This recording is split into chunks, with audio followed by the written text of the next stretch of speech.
আসসালামু আলাইকুম রহমতুল্লাহি ওয়া বারাকাতুহু। প্রিয় দর্শকবৃন্দ, কেমন আছেন? আশা করি সবাই ভালো আছেন। আজকে 22শে জুলাই 2025 সাল, রাষ্ট্রীয়ভাবে শোক পালন চলছে। আপনারা সবাই জানেন যে গতকালকে মাইলস্টোন স্কুলে নৌবাহিনী বিমান বাহিনীর যুদ্ধ বিমান বিধ্বস্ত হয়ে অনেক হতাহতের ঘটনা ঘটেছে। অনেক মাসুম ছোট ছোট শিক্ষার্থীরা তাদের প্রাণকে হারিয়েছে, অনেক অভিভাবকও প্রাণ হারিয়েছেন। আমরাও আমাদের এসকেএসএফ কাউন্সিলিং সেন্টার স্মার্ট লাইব্রেরির পক্ষ থেকে তাদের রুহের মাগফিরাত কামনা করছি এবং যারা অসুস্থ হাসপাতালে আছেন তাদের জন্য আমরা দোয়া করছি। আল্লাহ তাআলা তাদেরকে ধৈর্য ধারণ করার তৌফিক দান করুক এবং তার যারা মারা গিয়েছেন আল্লাহ তাদেরকে জান্নাতবাসী করুক এবং যে সমস্ত মাসুম বাচ্চারা ইন্তেকাল করেছেন তাদেরকে আল্লাহ তাআলা তাদের কারণে তাদের উসিলা যেন অভিভাবকদেরকে আল্লাহ তাআলা জান্নাত দান করেন। সেই শহীদি মর্যাদা মর্তবা আল্লাহ তাআলা তাদের দান করুন। তো এর পাশাপাশি আমরা কিছু ঘটনা দেখেছি, কিছু ঘটনা ঘটেছে এরকম যে এই ঘটনাস্থলের পাশের দোকানগুলোতে গতকালকে ১ লিটার পানি ৩০০ টাকা করে বিক্রি হয়েছে। কারণ ওই মুহূর্তে পানির খুব চাহিদা পড়ে গিয়েছিল। যাদের গা পুড়ে গিয়েছে তাদের এই গায়ের মধ্যে পানি দেওয়ার প্রয়োজনীয়তা দেখা দিয়েছিল। তো দোকানদাররা এই সুযোগকে কাজে লাগিয়ে যে ২ লিটার পানি ৬০০ টাকা করে বিক্রি করেছে। এমন আরো অনেক ঘটনা আমাদের চোখে পড়েছে যে অনেকে সহায়তা করেছেন, আলহামদুলিল্লাহ অনেকেই অনেক ভালো, ভালো সহায়তা করেছেন। এটা তো আছেই। কিন্তু আজকে আমরা আলোচনা করছি সমস্যাটা নিয়ে। অনেকেই এই অটো, গাড়ি ভাড়া, সিএনজি ভাড়া ডবল অনেক কঠিন মানে অনেক বেশি বাড়িয়ে দিয়েছেন। কারণ ওই সময় গাড়ির বা ক্রাইসিস দেখা দিয়েছিল। অনেক মানুষ রোগী, হতাহত অনেক বেশি। কাকে কোথায় কিভাবে নিয়ে যাবে সবাই দৌড়াদৌড়ি ছোটাছুটি করছিল।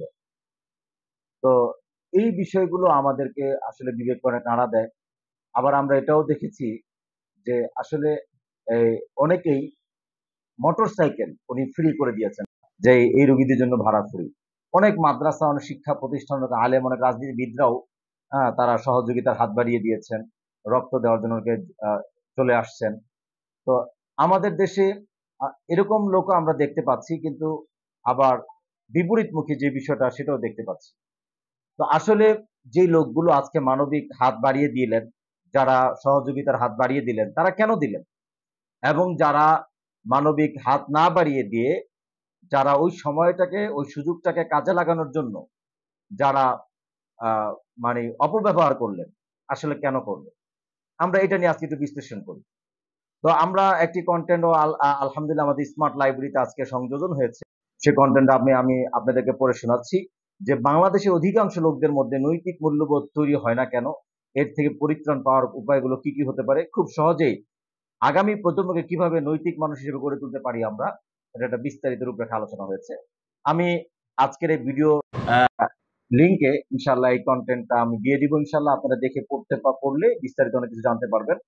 তো আমি যে কথাটা বলতে চাচ্ছি, আসলে মূল যে বিষয়টা আমাদের আসলে নৈতিক মূল্যবোধ মানুষের নৈতিক মূল্যবোধ বলতে কি বুঝি? নৈতিক মূল্যবোধ বলতে আমরা বুঝি যে নিজের মধ্যে ইনসাফ, সততা, ন্যায়পরায়ণতা ধারণ করা, অবিচার, দলীয়করণ, অহংকার, জুলুম, অত্যাচার এগুলোকে পরিহার করা, এটাই হলো নৈতিক মূল্যবোধ। একটা মানুষের মধ্যে যদি এই নৈতিক মূল্যবোধ তৈরি না হয় তাহলে উনি কুকুরের চেয়ে অদম।